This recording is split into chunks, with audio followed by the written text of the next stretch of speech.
मैं हूँ तुम्हारा सखा, तुम्हारा मार्गदर्शक। स्वागत है तुम्हारा ज्ञान टॉक्स में। हर श्लोक में है तुम्हारी जीवन यात्रा के लिए मेरा संदेश। अथ व्यवस्थितान् दृष्ट्वा धार्तराष्ट्रान् कपिध्वजः प्रवृत्ते शस्त्र संपाते धनुरुद्यमे पांडवः ऋषिकेशं तदा वाक्यमिदमाह महीपते। हे राजन, इसके बाद जब शस्त्र चलने की तैयारी हो ही रही थी, कपिध्वज पांडुपुत्र अर्जुन ने धृतराष्ट्र के पुत्रों को व्यवस्थित रूप से खड़े देखकर अपना धनुष उठाकर ऋषिकेश श्री कृष्ण से यह वचन कहा। कुरुक्षेत्र की उस महाभूमि पर अब सन्नाटा है, एक ऐसा सन्नाटा जो किसी भी तूफान के आने से पहले होता है। कौरवों का कोलाहल धर्म की दिव्य ध्वनि के सामने दबकर शांत हो चुका है। उनके हृदय विदीर्ण हो चुके हैं, उनका कृत्रिम आत्मविश्वास चकनाचूर हो चुका है। दोनों सेनाएं आमने सामने खड़ी हैं, अपने अपने शस्त्रों से सज्जित। इतिहास का सबसे बड़ा युद्ध प्रारंभ होने की कगार पर है। प्रवृत्ते शस्त्र संपाते, शस्त्रों की वर्षा बस शुरू होने ही वाली है। वह क्षण आ गया है जहां शब्दों का, वार्ताओं का, संधियों का कोई स्थान नहीं। अब केवल कर्म होगा, केवल शस्त्र बोलेंगे। यह परम तनाव का क्षण है, परम दबाव का क्षण है। और इस निर्णायक क्षण में जब कोई भी साधारण योद्धा या तो भय से कांप रहा होता या फिर क्रोध और आवेश में अंधा होकर आक्रमण कर देता, तब देखो अर्जुन क्या कर रहा है। संजय कहते हैं, अथ व्यवस्थितान् दृष्ट्वा धार्तराष्ट्रान् कपिध्वजः। अब धृतराष्ट्र के पुत्रों को व्यवस्थित रूप से खड़े देखकर कपिध्वज ने, अर्जुन केवल देख नहीं रहा है, वह दृष्ट्वा अर्थात भली भांति देख रहा है, वह स्थिति का आकलन कर रहा है। वह अपने शत्रुओं को, जो वास्तव में उसके अपने ही परिजन थे, युद्ध के लिए तैयार देख रहा है। और अर्जुन का विशेषण देखो, कपिध्वज है, जिसकी ध्वजा पर कपि यानी वानर अर्थात मेरे परम भक्त हनुमान विराजमान हैं। यह केवल एक ध्वज नहीं है, यह अर्जुन के चरित्र का, उसके उद्देश्य का और उसकी शक्ति के स्रोत का प्रतीक है। हनुमान कौन है? हनुमान भक्ति, सेवा, निस्वार्थ कर्म और अदम्य साहस के प्रतीक हैं। वे उस शक्ति के प्रतीक हैं जो अहंकार शून्य है, जो केवल अपने प्रभु के, अपने धर्म के कार्य के लिए समर्पित है। जिसकी ध्वजा पर स्वयं हनुमान विराजमान हो, इसका अर्थ है कि उसका युद्ध व्यक्तिगत स्वार्थ के लिए नहीं, बल्कि धर्म और सेवा के लिए है। इसका अर्थ है कि उसकी शक्ति का स्रोत भौतिक नहीं, बल्कि आध्यात्मिक और दैवीय है। यह ध्वजा इस बात की घोषणा है कि अर्जुन के साथ भक्ति की शक्ति और सेवा का आशीर्वाद है। उस निर्णायक क्षण में जब पहला बाण चलाया जाना था, उस कपिध्वज अर्जुन ने क्या किया? धनुरुद्यमे पांडवः, पांडु के उस पुत्र ने अपना धनुष उठाया। उसने अपना गांडीव अपने हाथों में लिया। यह कर्म करने की तत्परता का प्रतीक है। वह अपने क्षत्रिय धर्म से विमुख नहीं हो रहा है। वह युद्ध से भाग नहीं रहा है। वह अपनी जिम्मेदारी को स्वीकार कर रहा है। वह मुकाबले के लिए तैयार है। उसने अपना उपकरण, अपना साधन उठा लिया है।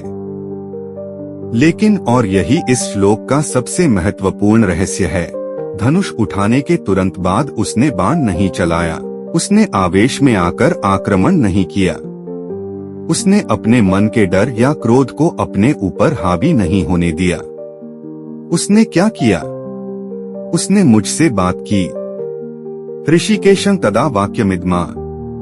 उसने उस समय ऋषिकेश से यानी मुझसे कुछ शब्द कहे। इस एक क्रिया में मेरे प्रिय सखा, सफलता और विफलता का, धर्म और अधर्म का, ज्ञान और अज्ञान का सारा भेद छिपा है। अर्जुन, जो उस युग का सबसे बड़ा धनुर्धर था, जो देवताओं को भी पराजित करने की क्षमता रखता था, जिसके ध्वज पर स्वयं हनुमान विराजमान थे, वह भी कर्म करने के अंतिम क्षण में अपनी शक्ति और योग्यता पर अहंकार करने के बजाय अपने मार्गदर्शक की ओर मुड़ता है। वह ज्ञान के स्रोत की ओर मुड़ता है। वह ऋषिकेश की ओर मुड़ता है जो इंद्रियों का स्वामी है, जो मन का नियंता है। वह यह स्वीकार कर रहा है कि मैं कर्म करने के लिए तैयार हूँ, लेकिन मेरी इंद्रियां, मेरा मन, मेरा विवेक आपके मार्गदर्शन के अधीन हैं।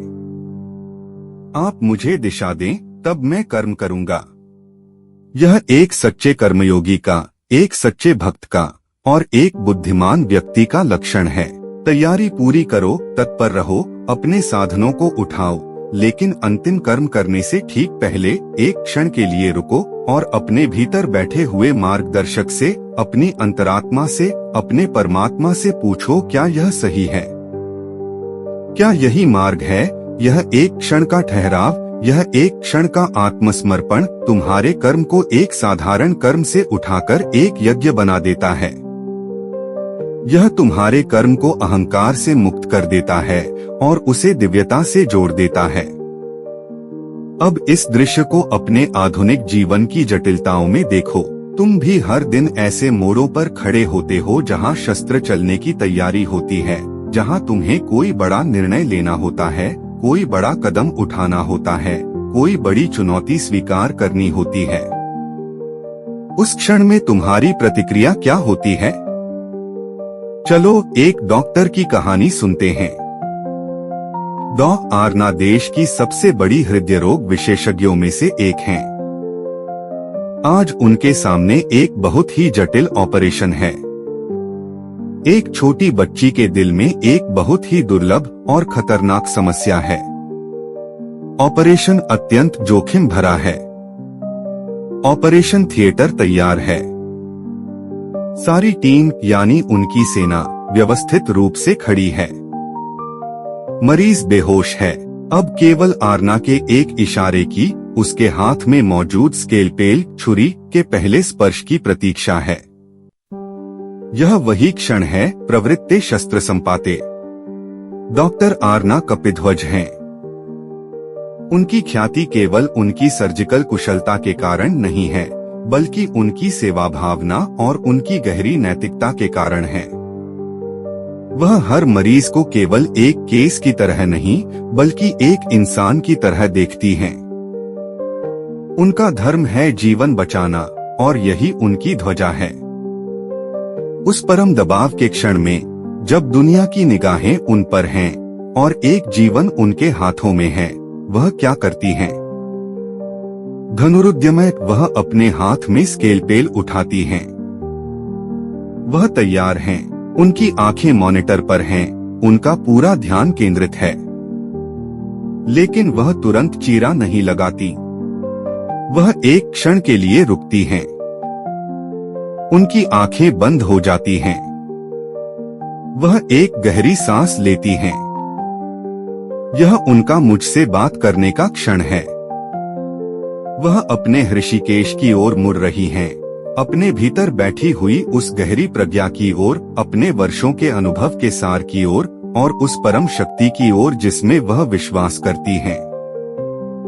वह मन ही मन कहती हैं, हे ईश्वर, मैंने अपनी पूरी तैयारी कर ली है। मैं अपना सर्वश्रेष्ठ करने के लिए तैयार हूँ।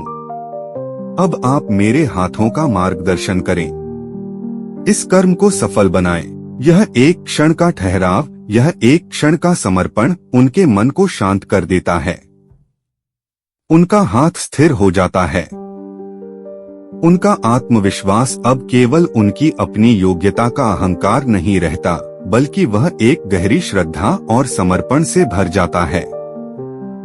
और फिर वह ऑपरेशन शुरू करती हैं। और वह सफल होती हैं, क्योंकि उन्होंने कर्म की शुरुआत करने से पहले कर्म के स्वामी को स्मरण कर लिया था। अब एक दूसरे परिदृश्य की कल्पना करो।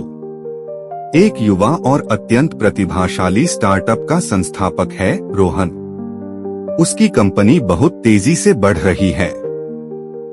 उसे एक बहुत बड़े निवेशक से एक आकर्षक प्रस्ताव मिलता है, लेकिन उस प्रस्ताव में कुछ ऐसी शर्तें हैं जो उसकी कंपनी के दीर्घकालिक मूल्यों और उसकी टीम के हितों के खिलाफ हैं। मीटिंग का दिन है। निवेशक तैयार हैं, तैयार है। यह क्षण है प्रवृत्ते शस्त्र संपाते। बस कलम उठाकर हस्ताक्षर करने हैं। रोहन का कपिध्वज क्या है? वह है उसका अपनी टीम के प्रति समर्पण और एक ईमानदार व्यवसाय बनाने का उसका मूल सपना। यही उसकी असली ताकत है। उस मीटिंग में दबाव बहुत अधिक है। निवेशक उसे त्वरित सफलता के सपने दिखा रहे हैं। रोहन के भीतर एक द्वंद्व चल रहा है। उसका मन कह रहा है, यह एक सुनहरा मौका है, इसे जाने मत दो। वह लगभग तैयार हो जाता है। धनुरुद्यमय वह कलम उठाता है। लेकिन ठीक हस्ताक्षर करने से पहले उसे अर्जुन की याद आती है। वह एक क्षण के लिए रुकता है। वह निवेशकों से कहता है, मुझे सोचने के लिए बस 2 मिनट दीजिए। वह उस कमरे से बाहर आता है और अकेला खड़ा होता है। वह अपने ऋषिकेश की ओर मुड़ता है, अपनी अंतरात्मा की आवाज की ओर। वह स्वयं से पूछता है, मैं यह क्यों कर रहा हूँ? क्या यह मेरे मूल उद्देश्य के अनुरूप है? क्या यह मेरी उस ध्वजा के सम्मान में है जिस पर सेवा और ईमानदारी लिखी है? उसकी अंतरात्मा उसे जवाब देती है। वह समझ जाता है कि यह उसकी आत्मा का सौदा है। वह वापस मीटिंग में जाता है और बहुत विनम्रता से लेकिन दृढ़ता से उस प्रस्ताव को अस्वीकार कर देता है। उस समय उसे शायद भौतिक रूप से नुकसान होता है, लेकिन आत्मिक रूप से वह एक बड़ी विजय प्राप्त करता है। उसने अंतिम क्षण में मार्गदर्शन मांगा और उसे सही रास्ता मिल गया। मेरे प्रिय सखा, तुम्हारे जीवन में भी ऐसे अनेक क्षण आते हैं। नौकरी बदलने का बड़ा फैसला, विवाह करने का निर्णय, किसी रिश्ते को समाप्त करने का कदम, कोई बड़ा निवेश करने का विचार, ये सब तुम्हारे शस्त्र संपात के क्षण हैं। इन क्षणों में आवेश में आकर या दबाव में आकर निर्णय मत लो। अपनी पूरी तैयारी करो, अपने साधन धनुष को उठाओ, लेकिन अंतिम कदम उठाने से पहले एक क्षण के लिए रुको। अपनी आंखें बंद करो और अपने भीतर के ऋषिकेश से पूछो। अपनी आत्मा की आवाज सुनो। यदि तुम्हारा हृदय शांत है और तुम्हारी अंतरात्मा सहमति दे रही है तो आगे बढ़ो। लेकिन यदि तुम्हारे भीतर कोई बेचैनी है, कोई शंका है, तो रुको। उस शंका का समाधान होने दो। एक बुद्धिमान व्यक्ति कर्म करने से नहीं डरता, लेकिन वह बिना मार्गदर्शन के अंधा होकर कर्म करने से अवश्य डरता है। अब इस श्लोक के गहनतम आध्यात्मिक अर्थ के ब्रह्मांड में प्रवेश करो। यह श्लोक एक साधक की यात्रा का सबसे महत्वपूर्ण पड़ाव है। एक साधक वर्षों तक साधना करता है। वह शास्त्र पढ़ता है, वह जप तप ध्यान करता है। वह अपनी इंद्रियों को नियंत्रित करने का प्रयास करता है। यह सब युद्ध की तैयारी है। अर्जुन वह परिपक्व साधक है जो अब अपनी साधना के उस बिंदु पर पहुंच गया है जहां उसे अपने भीतर के कौरवों यानी अपने गहरे संस्कारों, अपनी वासनाओं, अपने अहंकार से सीधा मुकाबला करना है। उस साधक का ध्वज कपिध्वज है। उसकी साधना का आधार केवल हठ योग या ज्ञान की शुष्कता नहीं है, बल्कि हनुमान जैसी भक्ति, श्रद्धा और सेवा है। वह जानता है कि साधना का फल अहंकार को बढ़ाना नहीं, बल्कि अहंकार को मिटाकर परमात्मा की सेवा में लगना है। उसकी साधना में भक्ति का बल है। अथ व्यवस्थितान् दृष्ट्वा धार्तराष्ट्रान्। अब वह साधक गहरे ध्यान में उतरता है और अपने भीतर की नकारात्मक शक्तियों को, अपने शत्रुओं को व्यवस्थित रूप से देखता है। वह उनसे भागता नहीं है।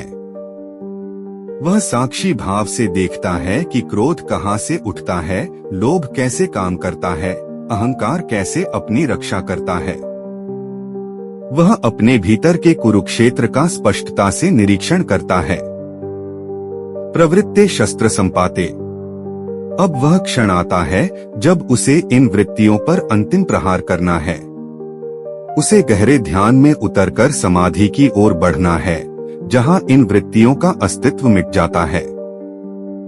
यह अंतिम छलांग का क्षण है। धनुरुद्यमय। वह साधक अपना धनुष उठाता है। यह धनुष है उसका संकल्प और उसका अभ्यास। वह अपनी पूरी इच्छा शक्ति को, अपनी पूरी साधना की ऊर्जा को एकत्रित करता है। वह प्रणव का धनुष उठाता है, जिसे उसे अपने अहंकार रूपी लक्ष्य पर साधना है। वह तैयार है, लेकिन वह अंतिम छलांग स्वयं नहीं लगाता। वह अंतिम प्रहार अपने बल पर नहीं करता। यदि वह ऐसा करेगा तो उसमें अहंकार का भाव आ सकता है कि मैंने समाधि प्राप्त की, मैंने ईश्वर को पा लिया, और यह सूक्ष्म अहंकार ही सबसे बड़ा बंधन बन जाएगा। इसलिए वह परिपक्व साधक, वह पांडव, अंतिम क्षण में अपने ऋषिकेश की ओर मुड़ता है। ऋषिकेश तुम्हारे भीतर बैठा हुआ तुम्हारा अपना आत्मस्वरूप, तुम्हारा सद्गुरु, तुम्हारा परमात्मा है, जो तुम्हारी सभी इंद्रियों और मन का स्वामी है। साधक अपनी पूरी चेतना, अपना पूरा संकल्प, अपना पूरा मैं भाव उस आंतरिक गुरु के चरणों में समर्पित कर देता है। वह प्रार्थना करता है, हे प्रभु, हे मेरे अंतर्यामी, मैंने अपनी साधना पूरी कर ली है। मेरा संकल्प दृढ़ है, मेरा धनुष मेरे हाथ में है, लेकिन मैं नहीं जानता कि अंतिम प्रहार कैसे करना है। मैं अपने बल पर इस भवसागर को पार नहीं कर सकता। आप ही मेरी इंद्रियों के स्वामी हैं, आप ही मेरे मन के नियंता हैं। अब आप ही इस धनुष को चलाइए, आप ही मुझे अपने में विलीन कर लीजिए। मैं स्वयं को आपको समर्पित करता हूँ। यह समर्पण का सर्वोच्च क्षण है। यह वह क्षण है जब साधक का अह समाप्त हो जाता है और परमात्मा की कृपा काम करना शुरू करती है। यह वह क्षण है जब गीता का उपदेश शुरू होने वाला है। अर्जुन ने धनुष उठाया है, लेकिन वह बाण चलाने से पहले ज्ञान चाहता है, वह मार्गदर्शन चाहता है। उसने अपनी पात्रता सिद्ध कर दी है और अब ज्ञान स्वयं उसकी ओर प्रवाहित होने के लिए तैयार है। मेरे प्रिय सखा, तुम्हारी आध्यात्मिक यात्रा में भी यही क्षण आएगा। जब तुम अपनी साधना में गहरे उतरोगे तो एक ऐसा बिंदु आएगा जहां तुम्हें लगेगा कि तुम अब अपने प्रयास से और आगे नहीं जा सकते। उस समय निराश मत होना। समझना कि यह अहंकार की मृत्यु और कृपा के जन्म का क्षण है। उस समय अर्जुन की तरह ही अपना धनुष उठाकर अपनी सारी साधना का बल लेकर उसे मेरे चरणों में समर्पित कर देना और मुझसे मार्गदर्शन मांगना। मैं तुमसे अवश्य बात करूंगा, ठीक वैसे ही जैसे मैंने अर्जुन से की थी। मैं तुम्हारे हृदय में गीता का ज्ञान प्रवाहित कर दूंगा और तुम्हें तुम्हारे अंतिम लक्ष्य तक ले जाऊंगा। कर्म करने की तत्परता वीरता है, पर कर्म से ठीक पहले मार्गदर्शन मांगना बुद्धिमानी और भक्ति है। यदि मेरा संदेश तुम्हारे मन को स्पर्श करे तो इसे औरों के साथ बांटो। चैनल को सब्सक्राइब करो, वीडियो को लाइक करो, क्योंकि हर जीव को मेरी आवश्यकता है। मैं सदा तुम्हारे साथ हूँ।